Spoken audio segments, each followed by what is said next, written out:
Thank you, Mr. Leader. Welcome back to everybody. We come back very excited, and not just because the LSU Tigers prevailed on Saturday, but because we're in a really good mood. You know, the House Republicans went out, fanned out across the country over the district work period, and got a lot of work done. And they were talking about the One Big Beautiful Bill, which has also become known as the Working Families Tax Cut Act, because that's what it principally represents. And it was met with great reception everywhere. I'm so grateful for leaders like Tom, the Clicks, who are these small business owners that is the heart of the U.S. economy, and they make it run and they provide jobs. And we're trying to do everything we can to ensure that they have success, because the success of small business owners and hardworking families is the success of America. And that's what our principles and policies provide. And so we're so excited about that. We went out, fanned out across the country. We met with business leaders just like this, with workers, farmers, families in our districts to discuss our legislation and how it's already making a positive impact in communities across the country. I spent the month traveling my own district and 12 other states, and we went quite literally coast to coast. Got a great reception everywhere we went. In my district, I met with farmers who will benefit from the permanent relief from that death tax, and small business owners just like this, who can now plan for the future better because of tax certainty and increases in the small business deductions. In Nashville, Tennessee, where I was, I met with tip workers who will keep more of what they earn thanks to the no tax on tips and no tax on overtime. And they were overjoyed by that. We interviewed them and got their comments on it. I was in Idaho Falls, Idaho. Visited with a local manufacturer there who employs 5,200 people, one of the biggest, most impressive businesses nationwide. And thanks to this bill, they can now permanently deduct more of their critical investments and research and development on their products, and they will help their company and thereby create more jobs and help their workers.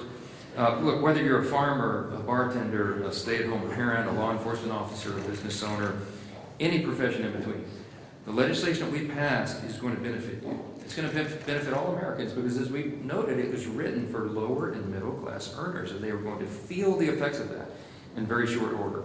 We're going to continue to speak the truth to the American people, and we're really excited, I'll just note parenthetically, as we head into the midterm election, about the results that we can point to that are going to help everyone. Regarding DC crime, it's not just the One Big Beautiful Bill that's helping American people.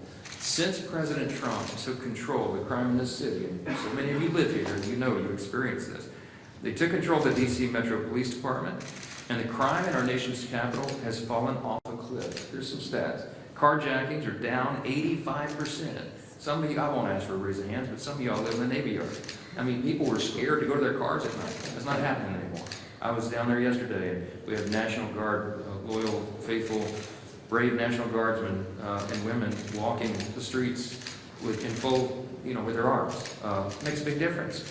Carjacking's down 85%, robbery's down 42%, violent crime down 25%. DC went 11 straight days without a murder. That sounds like, wow, why would you be, because that's an amazing thing around here. Nearly 1,300 criminals have been arrested and 135 illegal guns removed from the DC streets.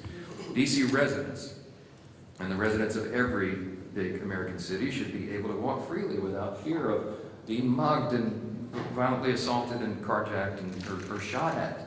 I mean, this is common sense, and it's clear this action is needed. 81% of the people in this country believe crime is a major problem in large American cities. We ought to do something about it. We're the team that will. President Trump is clearly listening. His efforts have been so effective here in D.C. that Mayor Bowser, who is a Democrat, as you know, signed an executive order just yesterday welcoming federal law enforcement in D.C. indefinitely. Okay? I hope my Democrat colleagues here will wake up and realize that crime is not a partisan issue. It can't be. Violent criminals don't know if you're a Democrat or a Republican before they put a gun to the back of your head and demand you give up your keys. We can't stand for that. And the Democrats should set aside their pride and stop defending violent criminals, which is amazingly what so many of them are doing right now, and work with the Trump administration to put the safety of the American people first. Regarding government funding, just very quickly, you've heard Leader Scalise address this.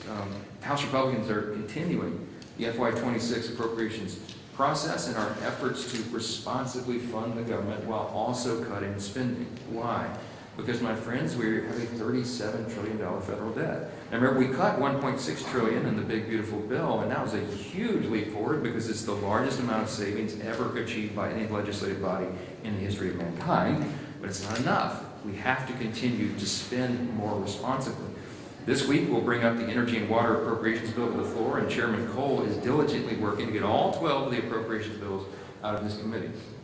As we always are, the House Republicans are committed to keeping the government open. And unfortunately, it seems like not all the Democrats agree with that, and they're beginning to apply their government shutdown pressure. But I want you to remember one thing. All but one House Democrat voted to shut down the government in March. And we expect, sadly, that may happen again.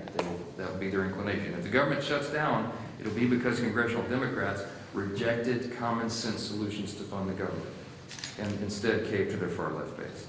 But I'm going to say this. I mean, look, I mean this sincerely. If Democrats are willing to work with us and think responsibly about how we can spend less than we did last year, then we are all open to that. Our nation is saddled with that debt, and we've got to figure this out. Last thing I'll note, and we'll go to questions. I just got a comment on Governor Newsom and his anti-Christian rhetoric, anti-religious rhetoric.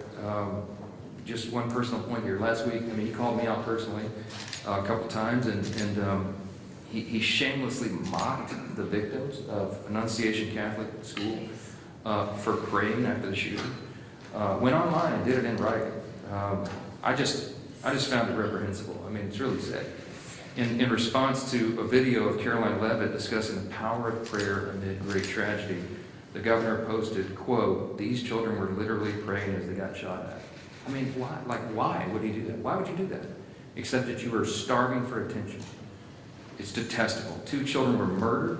More than a dozen were hospitalized, and Gavin Newsom's response was to sneer and condemn those who seek out our Creator at our darkest moments. I just thought it was evil. In fact, it's indicative of such a profound moral decay that really the only hope for Gavin is prayer, ironically, and we're told in Scripture to do that. As people of faith, we believe in the strength of prayer and intercession. It's foundational to who we are as believers, and by the way, who we are as Americans. It's woven into the fabric of our country, our deep Judeo-Christian heritage, and it's something that we represent. And as the leader of the state with the largest Christian population in America, I will keep Governor Newsom and also the people of California in my prayers, and I think you ought to be called out, and anybody who does that should be called out for it.